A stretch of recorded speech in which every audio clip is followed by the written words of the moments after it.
কোরআন নিয়ে কথা বলার শুরু কর্মজীবনে এসে সেই আলোকে কথা বলার চেষ্টা করি, ঠিক না ঠিক? আর ইসলামের মূল মন্ত্র হলো আল কোরআন, ঠিক কিনা? জোরে বলেন। কি আল্লাহ বলেন তোমরা কোরআন দিয়ে কথা বলবে, যা বলবে কোরআন দিয়ে কথা বলবে, ঠিক কিনা? কোরআন কার কালাম? জোরে বলি কার? আরো জোরে বলি কার? সেই আল্লাহ পাক ইসলামের এই মূল বিধান সংবিধান দিলেন মাহে রমজান। আল্লাহ রাব্বুল আলামিন বলেছেন ইয়া আইয়ুহান নাসু ক্বাদ জাআকুম বুরহানুম মির রাব্বিকুম ওয়া আনজালনা ইলাইকুম নূরাম মুবিনা। সূরাতুন নিসা 174 নম্বর আয়াত। হে মানুষেরা, তোমাদের কাছে তোমাদের রবের পক্ষ থেকে একটি দলিল সংবিধান এসেছে, বুরহান, সংবিধান। যেন তোর দোয়া তাবিজের কিতাব না, আমরা তো দোয়া তাবিজের ভান্ডার বানিয়েছি, কি বল, ঠিক না ঠিক? আমরা এটাকে হিফজখানা বা এতিমখানায় রেখেছি, আর আমার ঘরে রাখলে আলমারির তাকের উপরে রেখেছি। কোরআনকে আমরা ব্যবহার করছি এটুকু, দোয়া কালের কেউ মারা গেলে সবিনা খতমে অথবা মাহে রমজানের তারাবির খতমে, এটা দিয়েই খতম করে দিচ্ছি। এর সাথে আমাদের এর বেশি আর সম্পর্ক নাই। আছে কি ভাই? জোরেবান আছে? একটু তেলাওয়াত তাবিজ তদ্বির দোয়া কালাম ছাড়া আর কোনো সম্পর্ক নেই। অথচ আল্লাহ বলছেন এটা সংবিধান, ধরি কেন পাঠিয়েছেন আল্লাহ পাক? আমরা কোরআনের মাহফিলে আসি, হাজার হাজার মানুষ কোরআন শুনি, কিন্তু কোরআনকে যে কাজে লাগাতে হবে সেই জায়গায় আমরা যাই না, সেখানে যাই না। পানি পড়া নিচ্ছি কোরআন দিয়া, সব কিছু জিন ভূত তাড়াতে হবে কোরআন দিয়া, কিন্তু মানুষ নামের ভূতগুলো তাড়াতে হবে কোরআন দিয়ে, এটা আর মনে করি না। আমার ভাই বন্ধুরা, সেজন্য কোরআন শুনতে হবে। কোরআন কি চায়? কোরআন কি চায়? ইসলাম কি চায়? সেই আলোকে আমাদেরকে কোরআন শুনতে হবে। রাজি আছেন ভাই? সবাই রাজি আছেন নাকি না? কোরআনুল কারীমের আমি সূরা হামিম একটি তেলাওয়াত করেছি, আমি সেখানে যাব, সেখান থেকে কিছু তাফসীর পেশ করে বিদায় নেব ইনশাআল্লাহ। প্রিয় বন্ধুরা, এই কোরআন হচ্ছে, কাল দিন পর রমজান আসছে। রমজান মাসে আমরা আসলে কি করি? স্বাগত জানাচ্ছি সিয়ামকে, স্বাগত জানাচ্ছি রমজানকে। রমজান আসছে, আপনার আমার গোনাখাতা মাফ হবে, জাহান্নাম থেকে মুক্তির সুখবর পাওয়া যাবে। সেই রমজানে আমরা করব রাতে তারাবি পড়বো, দিনে রোজা পালন করব। রাসূলুল্লাহ বলেছেন জালাল্লাহু সিয়ামু ফারিজাতান কিয়ামা লাইলাতি তাতাওয়ান, দিনে রোজাকে ফরজ, রাতে নামাজকে একটি অতিরিক্ত ইবাদত হিসেবে আল্লাহ দিয়েছেন। সেই কাজে আমরা ব্যয় করব। ইফতারি খাবো, সেহরি খাবো, মোটামুটি মাশাআল্লাহ, কি বলেন, ঠিক না? কিন্তু রমজানের আসলে হকটা কি? মূল হকটা কি? আমার হাবিবুর রহমান চাচা সোয়াডাঙ্গার হুজুর উনি বলতেন, যার ছিলেন সিন্নি খালি মুল্লা চিনলি না। রমজানকে যার ওসিলায় পাইলেন, মর্যাদা পাইলেন, সেই জিনিসটাই চিনতে পারি না এখনো পর্যন্ত। একটা ফরজ আদায় করলে রমজান 70টা ফরজের সমান সওয়াব, একটা নফল আদায় করলে একটা ফরজের সমান সওয়াব, একটা দান সদকা করলে লক্ষ গুণ সওয়াব মাহে রমজানে। কিন্তু সেই রমজানে নবী সাল্লাল্লাহু আলাইহি সাল্লাম রমজান আসলে তিনি সিয়াম পালন করতেন, তিনি কিয়াম করতেন, তিনি ইতিকাফ করতেন, ইফতার সেহরি সব করতেন, পাশাপাশি একটা গুরুত্বপূর্ণ কাজ করতেন, সেটা আমরা জানি না। সহিহ বুখারী, একটু আগে আমার ভাই চেয়ারম্যান সাহেব কথা বলে বলছিলাম, এলে মঞ্চেই বলে দেবো না হাদিস কানা। সহিহ বুখারীর একেবারে 6 নম্বর হাদিস, শুরুতেই হাদিসটা বলেই আমি আলোচনায় যাব, মনোযোগ দিয়ে শুনবেন। আন ইবনে আব্বাস রাদিয়াল্লাহু তাআলা আনহু قال كان رسول الله صلى الله عليه وسلم أجود الناس وكان أجود ما يكون في رمضان حين يلقاه جبريل عليه الصلاة والسلام وكان يلقاه في كل ليلة من رمضان فيدارسه القرآن قال رسول الله صلى الله عليه وسلم أجود بالخير من الريح المرسلة أو كما قال النبي صلى الله عليه وسلم صحيح বুখারী। বুখারীর শুরুতেই 1 2 3 4 যাবেন, 6 নম্বর হাদিস কি বলছেন? যে কানা রাসূলুল্লাহ সাল্লাল্লাহু আলাইহি ওয়াসাল্লাম আজওয়াদান নাস, আল্লাহ রাসূল ছিলেন এই পৃথিবীতে সকল মানুষের মধ্যে সবচেয়ে শ্রেষ্ঠ দানশীল। সুবহানাল্লাহ বলবেন না? শ্রেষ্ঠ দানশীল ছিলেন। বলুন এতিম মানুষ এত দান করলো কখন?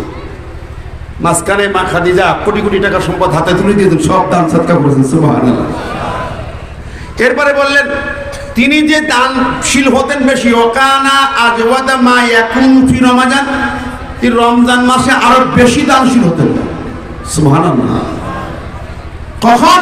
হিনা ইয়ালকাহু জিবরিল, হযরত জিবরাইল এসে রমজান নবীর সঙ্গে সাক্ষাৎ করতেন, নবীর সঙ্গে সাক্ষাৎ করতেন, হাতে মুসাফা করতেন। ও বন্ধুরা, আপনার সাথে জিবরাইলের সাক্ষাৎ হবে না? হবে, হবে। রমজান মাসে যে ব্যক্তি নিজে ইফতারি রোজাদারকে ইফতার খাওয়াবে মন থেকে বৈধ উপার্জন দিয়ে, কদর রাত্রি যদি সে জাগ্রত থাকে, কত যদি তার ভাগ্য হয়, জিবরাইল তার সঙ্গে ওয়াসাফাহু জিবরাইল, জিবরাইল তার সঙ্গে মুসাফা করবে। জীবনে হয়তো শুনেন এই কথাটা, ভালো করে মনে রেখে, অত্যন্ত গুরুত্বপূর্ণ কথা। সে জিবরাইল প্রতি রমজানে আসতেন নবীর কাছে, তখন নবী দানশীল হতেন। শুধু তাই না, এই কখন আসতেন দেখ আরেকটি কথা, ওয়াকানা ইয়ালকাহু ফি কুল্লি লাইলাতিন মিন রমাজান, জিবরাইল প্রত্যেকটি রাতে নবীর সঙ্গে সাক্ষাৎ করতেন। এরপর কি করতেন? ফায়ুদারিসুল কুরআন, ইউদারিসু, দারাসা ইউদারিসু বাবে মুফাআলা থেকে, যারা আরবি ভাষা গ্রামার বোঝেন আলেম ওলামা তারা খেয়াল করে দেখেন, বাবে মুফাআলা খাসিয়াত হচ্ছে পারস্পরিক, একটা কাজ দুইজনে করা, দুই পক্ষ মিলে করা, এটা বাবে মুফাআলার মূল খাসিয়াত। ইউদারিসু, জিবরাইল এবং নবী দুইজন মিলে দাস করতেন কোরআন, সুবহানাল্লাহ। তার মানে জিবরাইল প্রথম শোনাতেন, নবী শুনতেন, পরে নবী শোনাবেন, জিবরাইল শুনবেন, এইভাবে দাস করতেন। প্রতি রমজানে 3-4 বার করে গোটা কোরআন যা নাজিল হয়েছে নবী খতম করতেন জিবরাইলের সাথে, সুবহানাল্লাহ। এখন বলেন, আমরা কি কোরআনে এই হকটা আদায় করি? জোরে বলেন, আদায় করি না। আমরা কোরআনে খতমে তারাবি তাওজির ইমাম যখন পড়ে, যা হাফেজ সাহেব দেরি হয় বলে 8 টাকা পড়ি ধর মারি, 4 টাকা পড়ি ধর মারি, এতক্ষণ পারা সম্ভব না। কি বলেন? বাড়ি তো নিজেই পড়বো না, এখানেও দাঁড়াবো না, এ হলো আমাদের জীবন। এরপরে আমরা মনে করি হাফেজ দিয়েছি, খতম হয়ে গেল, বাস খতম হয়ে গেল। না, ওটা নয়। আপনাকে বুঝে শুনে অর্থ সহ তাফসীর সহ খতম করতে হবে রমজানে কোরআন। নবী যেটা করতেন সেটা করতে হবে, দাস। তাহলে হক আদায় হবে, নইলে হবে না। তাহলে 1 নম্বর হক হলো রমজানে, যার ওসিলায় রমজানের মর্যাদা কোরআন। ও আমার ভাইরা, রমজানে একটা রাতের দাম কত? কদর রাতের লাইলাতুল কদরি খায়রুম মিন আলফি শাহর, 1000 রাতের চেয়ে মর্যাদা। কেন? ওর আগের আয়াত আল্লাহ বল, ইন্না আনজালনাহু ফি লাইলাতিল কদর, এই কদরে আমি কোরআন নাযিল করেছি। তুমি কি জানো কদর কি? তার দাম 1000 মাসের চেয়ে মর্যাদা, সুবহানাল্লাহ। তাহলে কোরআন আসলো যেই রাতে এত মূল্য হলো, কোরআন আসলো রমজানের মূল্য হলো, কোরআন আসলো যেই নবীর উপর সেই নবী শ্রেষ্ঠ নবী, কোরআন আসলো যেই সৃষ্টি মানুষের উপর সেই মানবতা শ্রেষ্ঠ মানুষ, কোরআন যেই উম্মতের উপর আসলো সেই উম্মত শ্রেষ্ঠ উম্মত, সুবহানাল্লাহ বলবেন না? জোরে বলেন। তাহলে সেই কোরআনটাকে বুকে ধারণ করতে মায়ের রমজান রাজি আছেন কিনা? রাজি আছেন তো? রাজি আছেন তো? আচ্ছা, 2 নম্বর হক রমজান মাসে কোরআন একটা হক বলবো, সিয়াম কিয়াম তো আগে বলছে হক আছে, রোজা থাকবেন, রাতে নামাজ পড়বেন। দ্বিতীয় আর একটা কোরআনের ব্যাপারে 2টি কথা গুরুত্বপূর্ণ, একটা হলো দাস, আর একটা হচ্ছে এই রমজান মাস হলো কোরআন বিজয়ের মাস। জোরে বলেন, ঠিক না বেঠিক? ঐতিহাসিক 17ই রমজান, এই 17ই রমজানে বদরের প্রান্তরে কোরআনের বিজয় পতাকা উড়েছিল, ঠিক না বেঠিক? সেদিন নবীজি গেলেন, সাহাবীদের বললেন, সাহাবীরা এখন রোজা ভেঙে ফেলো, যুদ্ধ হবে, লড়াই হবে, এই যুদ্ধের মাঠে বিজয় আনতে হবে, এই জন্য রোজা ভেঙে ফেলো। ফরজ রোজা। সাহাবীরা অবাক হলেন। নবী বললেন, সাহাবীরা কুতিবা আলাইকুমুস সিয়াম, যেমন আল্লাহ ফরজ করলেন সিয়াম, তেমনি এই রমজান নাজিল হলো কুতিবা আলাইকুমুল কিতাব, রমজানে নাজিল 2 হিজরিতে। কুতিবা আলাইকুমুস সিয়াম, যেই ভাষা দিয়ে আল্লাহ সিয়াম ফরজ করলেন, একই ভাষা বললেন কুতিবা আলাইকুমুল কিতাব, যুদ্ধ ফরজ করা হলো। সিয়াম ফরজ করা হলো, যুদ্ধ ফরজ করা হলো। দেখবেন কুতিবা আলাইকুমুস সিয়াম দিয়ে মসজিদে বয়ান করবেন, কেউ রাগ করবে না। করবে? কিন্তু কুতিবা আলাইকুমুল কিতাল যদি বলে ইমাম সাহেব যুদ্ধ ফরজ করা হয়েছে, জিহাদের মাঠে যেতে হবে, তখন বলবে হুজুর রাজনীতি বন্ধ করেন। ঠিক না ঠিক? মুসলমান, এই দুটি কথা কার? কুতিবা আলাইকুমুস সিয়াম কার? কুতিবা আলাইকুমুল কিতাল কার? ইমাম সাহেব বয়ান করবে আকিমুস সালাত, নামাজ কায়েম করো বাবা, নামাজ জান্নাতের চাবি, কেউ রাগ করবে না। কিন্তু ইমাম যদি বলে আকিমুদ্দিন, দিন কায়েম করো, তখন কি হবে? বলে হুজুর এই বক্তব্য বাদ দেন। ঠিক না ঠিক? দিন কায়েম করো মানে কি? আল্লাহর আইন প্রতিষ্ঠা করো সমাজে।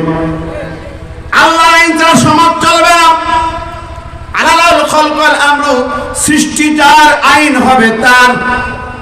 ইনিল হুকমু ইল্লা লিল্লাহ, এই সমাজের হুকুমত প্রশাসন আল্লাহর বিধান ছাড়া চলতে পারবে না। এই কথাগুলো কার? এটা হলো আকিমুদ্দিন।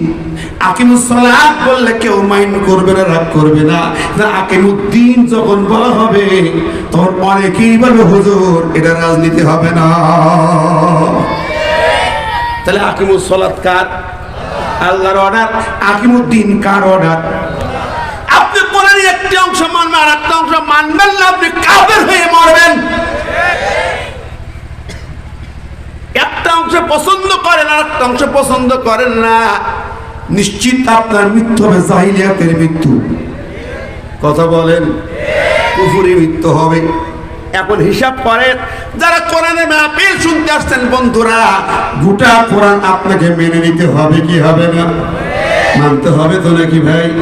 এই সত্য কথা বললেই কলিজা জ্বলে যায়, রাগ করে, ঠিক কিনা বলেন?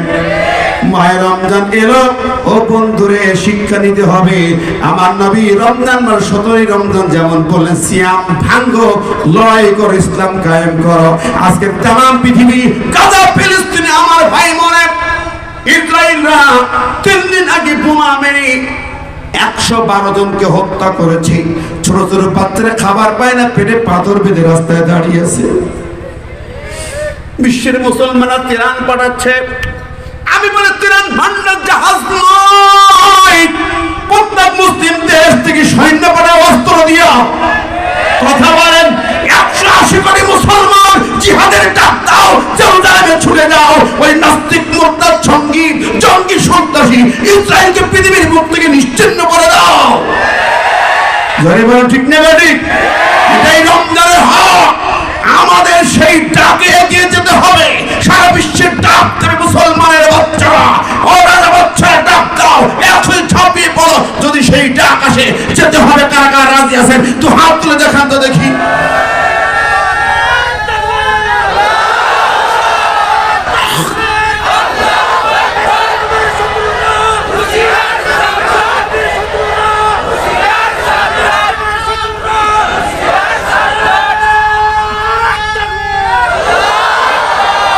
আল্লাহ কবুল করুক, আমরা বলি আমিন।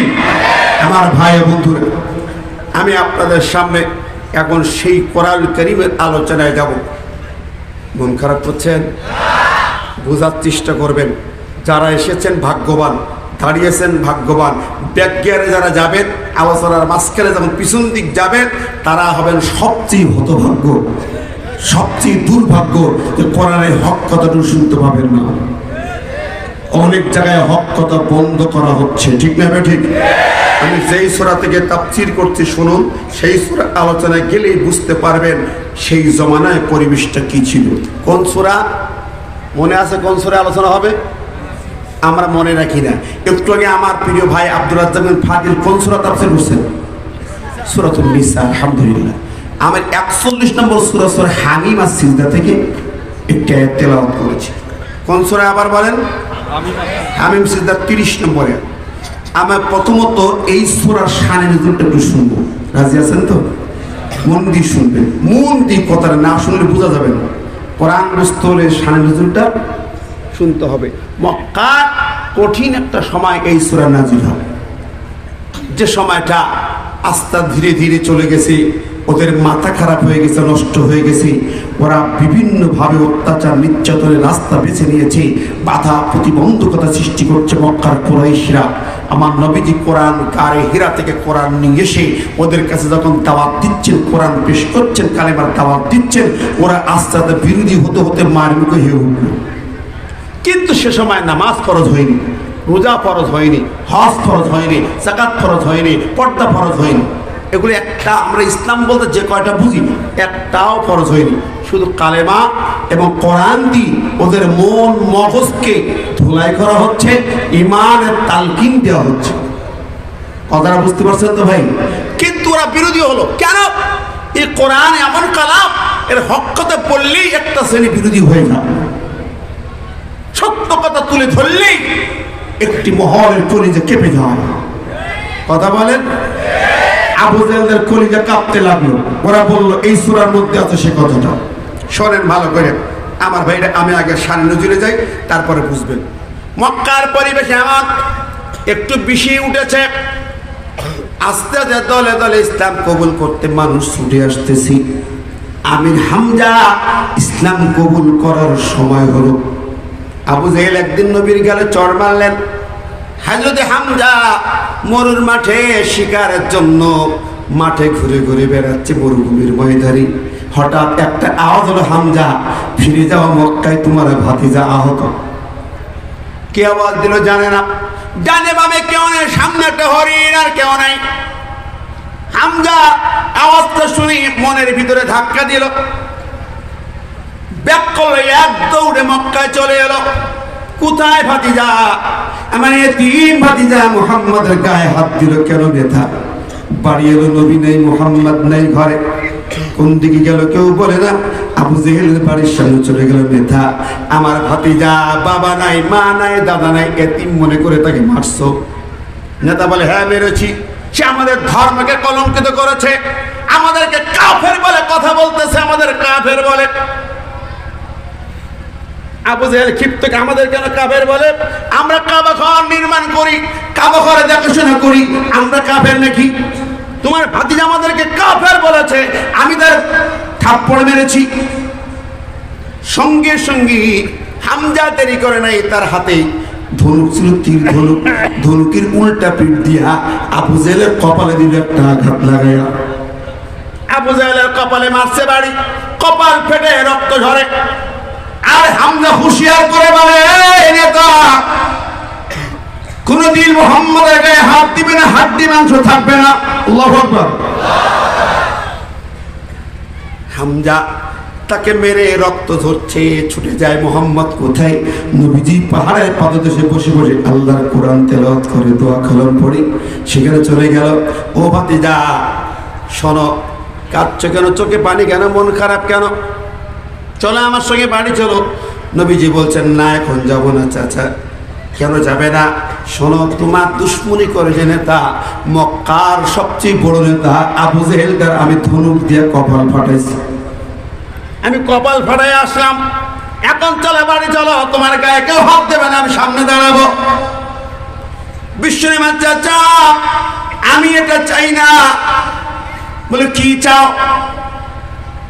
চাচা যান, আমি আপনার সঙ্গে হাত ধরে হাসতে হাসতে বাড়ি যাব, যদি আপনি একটা কথা আমার রাখেন। বলে কি কথা? আর কোনো কথা না চাচা, আপনি শুধু ইমানের কালেমা পড়ে মুসলমান হয়ে যাবেন। জোরে বলেন না সুবহানাল্লাহ, আর জোরে বলেন না সুবহানাল্লাহ। সঙ্গে সঙ্গে আমির হামজা চোখ দিয়ে ছলছল করে পানি পড়ে, হায় ভাতিজারে আমি তোমার চিনি নাই, তোমার প্রতিপক্ষ শত্রু, কপাল ফাটাইলাম, তুমি খুশি হও নাই? তুমি ইমানের কালেমা চাও, পরিষ্কার হয়ে যায় তুমি আল্লাহর পাঠানো সত্য নবী। হামজা কথা বলে হাতে হাত থেকে পড়ে ইমানের কালেমা, লা ইলাহা ইল্লাল্লাহ।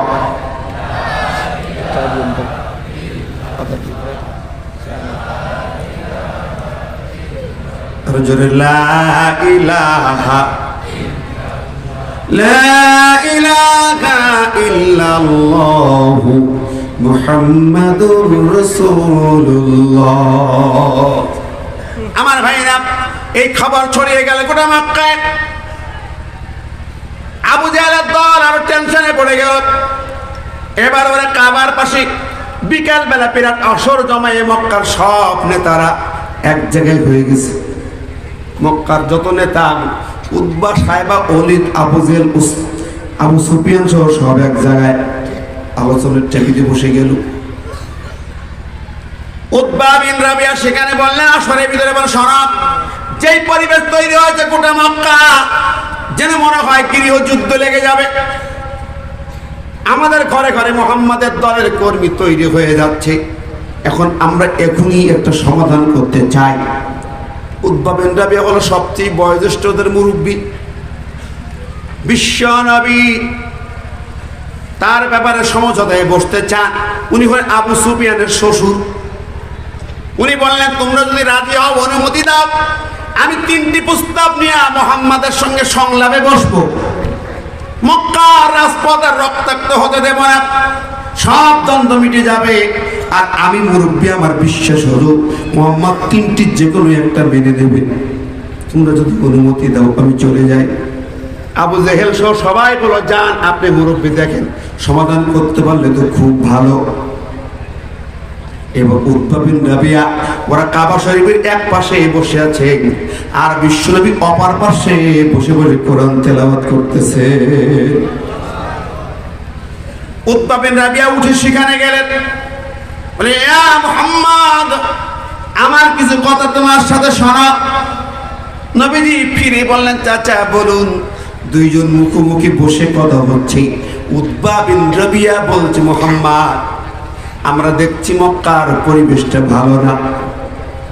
বিশেষ করে তুমি যখন আমাদেরকে কাফের বলছো, আমাদের বাপ-দাদাদেরকে কাফের বলছো, তখন সবাই প্রচন্ড ক্ষিপ্ত, ঘরে ঘরে দ্বন্দ্ব বেঁধে গেছে। আমরা কেমনে কাফের হলাম মুহাম্মদ? প্রস্তাব দিব পরে, আগে বলো। আমরা কাবা বানাইলাম, এই তো কয়েকদিন আগে কাবা শরীফ আমরা বানাইলাম, তুমি আমাদের সাথে কাবা নির্মাণে ছিলে। গোটা আরবে বাছাই করে করে বিভিন্ন রঙিন রঙিন পাথর সংগ্রহ করে সাইজ করলাম। কাবা শরীফের ছাদের জন্য ইয়েমেন থেকে জাহাজের তক্তা সংগ্রহ করলাম। মিস্ত্রি হিসাবে মিশরের শ্রেষ্ঠ মিস্ত্রি নিয়ে এলাম। কাবা শরীফ নির্মাণের সময় আমরা আল্লাহর কাছে একটা বিপদে পড়ে দোয়া করলাম, দোয়াও কবুল হলো। তুমি তো সাক্ষী, দোয়াও কবুল হয়েছিল। কিরকম জানেন?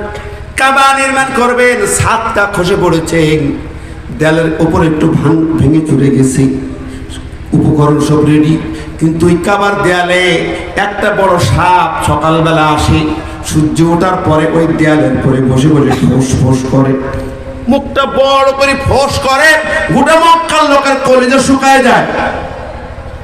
এমন বড় সাপ এমন ফোঁস করে, আর লেজ নাড়ায়, মুখটা উঁচু করে, বেদান করে। গোটা মক্কাবাসী ভয়ে তার কাছে আসে না, কাবা শরীফের ধারে কাছে যায় না। ওই নেতারা বলছে, আমরা সবাই মিলে বসলাম আল্লাহর কাছে, কাবার মালিকের কাছে দোয়া অনুষ্ঠান করতে বসলাম, দোয়া করার জন্য। সবাই মিলে দোয়া দিছে, মিলাদ আয়োজন করেছে। জিলাপি ছিল কিনা আমি জানি না, জিলাপি ছিল নাকি সে দোয়ায়? ছিল? খিচুড়ি ছিল না বিরিয়ানি ছিল না তিহারি? কিন্তু আবু জেহেল, আবু লাহাব, উতবা, সাইবা, ওলীদ, আবু সুফিয়ান সহ গোটা মক্কাবাসী বসেছে দোয়ার আসরে। কার কাছে দোয়া করে? কাবার মালিক আল্লাহর কাছে কাঁদে, আল্লাহ, ও কাবার মালিক, আমরা তোমার ঘরের মুতাওয়াল্লি, আমরা তোমার ঘরটা ছাদ ভেঙে গেছে, দেয়াল খসে পড়তেছে, আমরা সুন্দর করে বানাতে চাই। তুমি আল্লাহ একটু সুযোগ করে দাও, আমাদের কাজটা কবুল করে নাও। গোটা আরবের রঙিন রঙিন পাথর রেডি, ইয়েমেনের তক্তাদের ছাদের জন্য মিস্ত্রি রেডি, সব রেডি, কিন্তু ওইদের সাপটা এসে এমন করে ফসফট করে, আমরা ওর ভয়ে কাছে যাইতে পারি না। এখন আল্লাহ তুমি যদি কবুল করো, চোখের পানি ঝরঝর করে পড়ে, আল্লাহ যদি আমাদের কাজটা তোমার দরবারে কবুল হয়, কাবা নির্মাণ করব নিয়ত করে সব রেডি করেছি, যদি তুমি রাজি থাকো তাহলে সাপটাকে তুমি উঠায় নাও। তোমার শক্তি আছে, তোমার ক্ষমতা আছে, অদৃশ্যের পাওয়ার আছে না নাই? অদৃশ্যের পাওয়ারটা কার হাতে? জোরে কোন কার হাতে? এমন অদৃশ্যের পাওয়ার, আপনি বসে আছেন মাটির নিচের পাওয়ারটা কার? আপনার মাথার উপরে মহাশূন্যের পাওয়ারটা কার? জোরে কোন না কার? বিশ্বাস আছে? আমি দেখতে পাই না, আমার হাত আমি দেখি না, আমার কলিজা আমি দেখি না, ওই জায়গায় হাতটা ব্লক করে আপনাকে হাত ফেল করে আপনার জানটা নেবে। এই অদৃশ্য শক্তির মালিক কে? সব মালিকানা আল্লাহ, কিন্তু আমরা ক্ষমতা মানি মানুষের, কি পাওয়ার মানি নেতা, কি ঠিক না বেঠিক? এই জায়গায় আমরা উল্টা বলি আল্লাহ ক্ষমতার মালিক আর মানি মানুষকে, ঠিক কিনা? ওই কাফেররা ওরা যেমন বিপদে পড়ি আল্লাহকে ডাকে, আমরা বিপদে পড়ি আল্লাহকে ডাকি। বাবা মারা গেছে দোয়া করি, পায়ে আঘাত পেয়ে পড়ে আছি, হুজুর ডেকে মিলাদ দিই, হুজুর দোয়া করে দেন। রাস্তায় হাঁটি, যখন কর্ম করি হাঁটি, আঘাতে যখন নখ উল্টা যায় তখন বলি আল্লাহ। কথা বলেন, সুখে থেকে আল্লাহকে ভুলে যায়। ও বন্ধুরা, সব পাওয়ারের মালিক হলেন আমার আল্লাহ। ওরা ডাকছে কার কাছে? ও আল্লাহ, তুমি অদৃশ্যের পাওয়ার, তোমার সব ক্ষমতা তোমার, কাজে তুমি সাপটাকে উঠায় নাও। ওরা কেঁদে কেঁদে চোখের পানিতে কাবার চত্বর ভেসে যায়। সকালবেলা যখন সাপ এলো, কাবার দেয়ালে উপরে উঠেছে, দেখে দোয়া কবুল হয়ে গেছে। আকাশ থেকে বাজ পাখি এসে উড়ে এসে ওই সাপটাকে ছো মেরে তুলে নিয়ে যায়। জোরে কন্যা সুবহানাল্লাহ। তাহলে দোয়া কবুল হয়েছে কিনা? ওই কাফেরদের দোয়া কবুল হয়েছে কিনা ভাই? ওরা কাবা ঘর বানাবে, দোয়া কবুল হলো। কাবা ঘর বানানো, সুন্দর করে সাজালো, বলে মুহাম্মদ বলে আমরা কেমন করে কাফের? আমাদের তুমি কাফের বলো কে? আল্লাহ নবী জানাই দিলেন, চাচা যা, আপনারা মূল জায়গায় কাবার মালিক যে, সে আল্লাহকে আল্লাহ বলেন, স্রষ্টা বলেন, কাবার মালিক বলেন, কিন্তু ওই মালিকের কোন আইন বিধান হুকুম আপনারা মানতে রাজি না। কথা বলেন। আমরা মসজিদকে আল্লাহর ঘর বলি, মসজিদ বানাই, মাদ্রাসা বানাই, ছাদ বানাই, টাইলস লাগায় দেই, কিন্তু যখন বলে আল্লাহর আইন দিয়ে তুমি বিচার করো, সালিশ করো, সমাজ চালাও, তখন বলে হুজুর এই জায়গায় কথা কব না। কথা ঠিক নেবে? ঠিক। আল্লাহর ঘর, আল্লাহর ঘর, এই কাবা ঘর, কাবার মালিক যিনি, তিনি বলেছেন আলাল খলকল আমরু, সৃষ্টি যার, আইন হবে তার। এই কথা কার? জোরে বলেন না কার? 5 লক্ষ মসজিদের বাংলাদেশ, যেই দেশে মডেল মসজিদ তৈরি করেন 500-এর উপরে, যেই দেশে বড় বড় মসজিদ আছে, হাজার হাজার ওলি আউলিয়া ঘুমায় আছে, আজকে সেই জমিনে কি আল্লাহর আইন চলে? সমাজ চলে? আদালত চলে? সরকার চলে? প্রশাসন চলে? ও বাংলার মুসলমান, কোথায় তোমার ঈমান?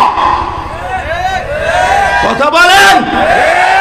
মসজিদ যে আল্লাহ, কোরআন যে আল্লাহ, মাদ্রাসা যে আল্লাহ, সেই আল্লাহর আইন দিয়ে চলতে হবে তোমার জীবন, তোমার পরিবার, তোমার সমাজ, তোমার আদালত, তোমার আইন, তোমার রাষ্ট্র, তোমার সরকার, তোমার পার্লামেন্ট, সেই কোরআন দিয়ে চলতে হবে। রাজি আছেন না নাই? হাত তুলে দেখেন কারা রাজি আছি।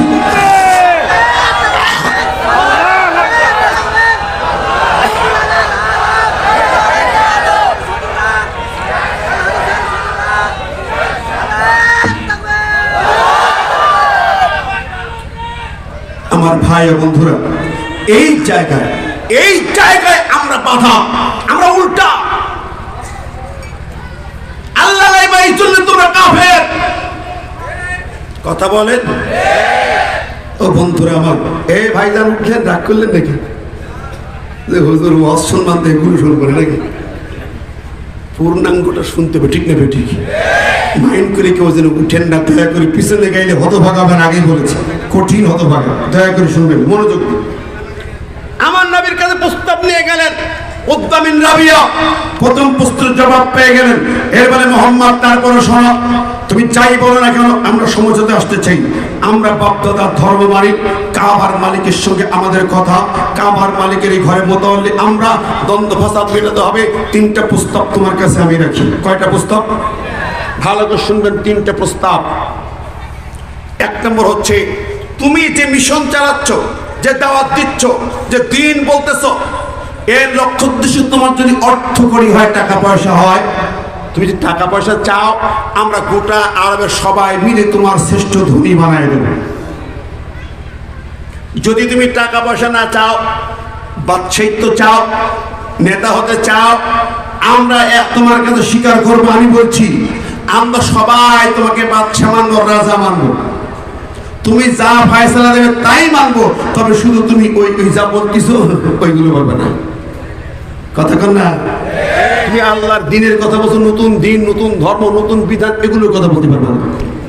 তুমি আমাদের সামনে আমাদের উপরে বসে বাদশাহিত্ব করো, রাজত্ব করো, বিচার ফয়সালা করো, আমরা সব মানবো তোমাকে, কিন্তু তোমার এই নতুন দিন, তোমার এই যে কালাম কোরআন বলে, এটা মানবো না। আচ্ছা, রাজা বাচ্চা বানাই দিব। আচ্ছা ঠিক আছে, আর কি? 3 নম্বর প্রস্তাব, এবার যদি তোমার চাও হয় একটা সুন্দরী নারী চাও, তা আমরা গোটা আরবের শ্রেষ্ঠ সুন্দরী নারীকে তোমার স্ত্রী বানাই দেব। এরপর 3টে কোনটা যাও, যদি কোনোটা না চাও তাহলে বলবো তোমার মাথা নষ্ট হয়েছে, জিন ভূতে ধরছে, আমরা কবিরের দিকে নিয়ে ঝাড়াল গাড়াল করে দিই। কত বড় দুষ্টামি কথা, কি বলেন? আমার নবী কি পাগল ছিলেন? জাদুকর ছিলেন? গণক ছিলেন? ওরা তাই মনে করছে। নবী বলেন, চাচা আপনার কথা শেষ, মানে হ্যাঁ, এবার শুনুন চাচা যান, আমার মন বলে আপনি আসবেন, এই জন্য এই কেবলমাত্র হযরত জিবরাইল আমার কাছে একটা সূরা নাযিল করে গেছে। ও চাচা যান, আমি আপনাকে সেই সূরাটা শোনায় দেই। বলে আচ্ছা শোনাও।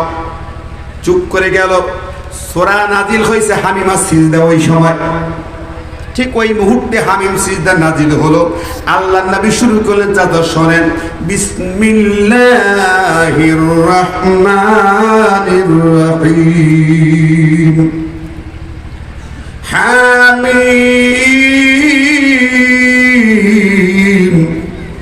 তানজিলুম মিনার রাহমানির রাহিম।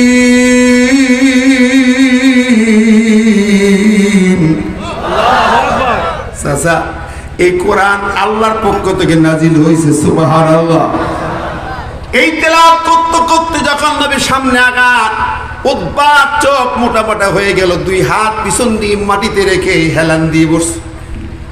নবী যখন 14 নম্বর আয়াতে গেলেন, 13 নম্বর আয়াতে ফাইন আগরাদু ফাকুল আনজারতুকুম সাইকাতুম মিসলা সাইকাতি আদ ওয়া সামুদ, যখন ওই আয়াত তেলাওয়াত করতেছেন, সঙ্গে সঙ্গে উদ্বা তার হাতটা নিয়ে আমার নবীর মুখটা চেপে ধরেছে। ওই আয়াতের মানে হলো, যদি তোমরা এই কোরআন থেকে মুখ ঘুরায় নাও, কোরআন থেকে পিঠ ফেরায় নাও, তাহলে আল্লাহ পাক বললেন, আমি এমন গজব দেব, যেই পত্র গজব দিয়া সামুদ জাতিকে মাটিতে মিশিয়ে দিয়েছিলাম, আদ জাতিকে ধ্বংস করে দিয়েছিলাম, সেই রকম গজব তোমাদের ঘাড়ে চাপাই দেব। এই আয়াত শোনার সাথে সাথে নবীর মুখ চেপে ধরে, বলে, মুহাম্মদ তুমি আল আমিন, তোমার কণ্ঠে যা বের হয় তাই হয়ে যায়, তুমি আযাব গজব চাইও না, জাতির পরে গজব ডেকে আনো না। আমার ভাই বন্ধুরা, এই কোরআন তেলাওয়াত করতেছেন, আল্লাহ পাকের কালাম তাদেরকে শোনায় দিল। বলে, চাচা আপনারা ষড়যন্ত্র করেছেন। এই সূরা 26 নম্বরে যাইয়া যখন বলে, শোনো, তোমরাই তো মিটিং করেছো, আল্লাহ জানাই দিচ্ছে, ওয়াকালাল্লাযীনা কাফারু লা তাসমাউ লিহাযাল কুরআন ওয়ালগাউ ফীহি লাআল্লাকুম তাগলিবুন।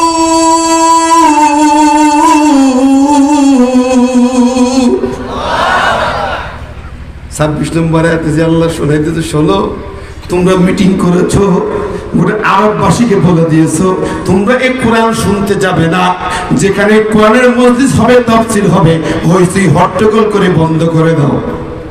ওটা আবু জেহেলদের পরিকল্পনা ছিল। কথা বলেন, জোরে বলেন, এই কথাটা কার? আবু জেহেলদের কথা আল্লাহ কোরআন দিয়ে জানায় দিচ্ছেন। উৎপত চোখ মোটা মোটা, আমরা কাল্লা মিটিং করে সিদ্ধান্ত নিলাম আজকে এটা কেমনে জানলো মোহাম্মদ? চোখ মোটা হয়ে গেল, কেমনে জানলাম? তোমরা আমার কোরআনের কালামে বাধা দেবে, কোরআন হলো আল্লাহর কালাম, আল্লাহ এই তাফসীরে বাধা দেবে, কোরআন তেলাওয়াতে বাধা দেবে, কোরআনের আবৃত্তি বাধা দেবে, বন্ধ করবে না না না না। তোমাদের মতো আবু জেহেলের বাচ্চারা, মক্কার কাফেররা আল্লাহর কালাম বন্ধ করতে পারবে না। আজকে এরকম আছে না নাই? যখন আছে না নাই? এই জমিনে আছে না নাই? কোরআনের পাখিকে স্টপ করে দিয়েছো, এক পাখি বিদায় নিয়েছে, লক্ষ কোরআনের পাখি জমিনে আছে না নাই? লক্ষ লক্ষ কোরআন উপস্থিত জন্ম নিয়েছে, এই আওয়াজ বন্ধ করতে পারবে না।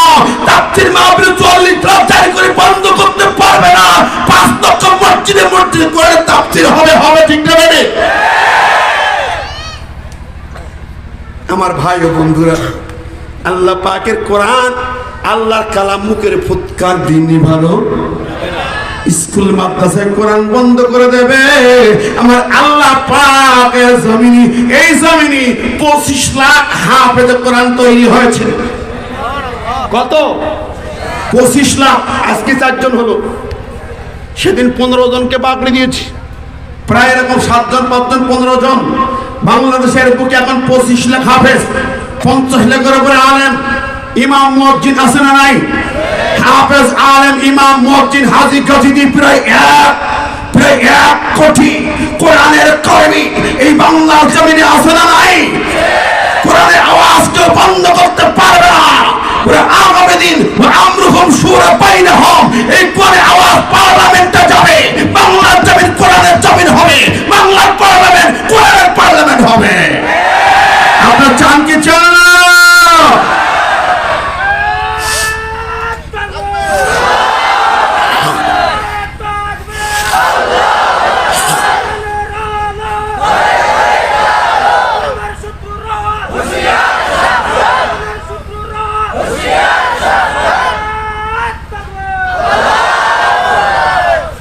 ভাই বন্ধুরা, এই কথা বলতে বলতে চলে গেল যে আয়াতটা আমি ৩০ নম্বর আয়াত তেলাওয়াত করেছি। চাচা আপনারা কি মনে করেন? শুনুন আল্লাহ কি বলেন। ইন্নাল্লাযীনা ক্বালু রাব্বুনাল্লাহ সুম্মা ইসতাকামু তাতানাজ্জালু আলাইহিমুল মালাঈকাতু আল্লা তাখাফু ওয়া লা তাহজানু ওয়াবশিরু বিল জান্নাতিল্লাতী কুনতুম তুআদুন। আপনারা মনে করেছেন বেলালকে গলায় শিকল বেঁধে টেনে বেড়ান, আম্মারকে ৪ খুঁটিতে বেঁধে রিমান্ডে নিয়ে পিঠান, খাব্বাবকে আগুনের যে হাফর আছে যেখানে কামাররা লোহা আগুনে গরম করে অস্ত্র বানায়, খাব্বাবকে আগুনের পরে শোয়া বুকে পাথর চাপা দিয়ে আপনারা পোড়ান। আপনারা ভাবতেছেন এগুলো করে করে আমার ইমানদার বান্দাদেরকে, উম্মতদেরকে নষ্ট করবেন, জমিনকে অত্যাচার নির্যাতন দিয়ে এই আন্দোলন বন্ধ করবেন। চাচা শোনেন আল্লাহ কি বলে, শোনেন। ইন্নাল্লাযীনা ক্বালু, নিশ্চয়ই যারা বলে রব্বুনাল্লাহ, আল্লাহ আমাদের রব, সুম্মা ইসতাকামু, তারপর ইস্তেকামত থাকে, অবিচল অটল থাকবে, যত নির্যাতন ঝড় আসবে মার খাবে, তাতানাজ্জালু আলাইহিমুল মালাঈকা, তার কাছে ফেরেশতার দল নাজিল হয়। সুবহানাল্লাহ বলবেন না? তাতানাজ্জালু ফিরে মুজারে, আমি পরে আসতেছি ও কথায়। ফেরেশতার দল নাজিল হইয়া কি বলে?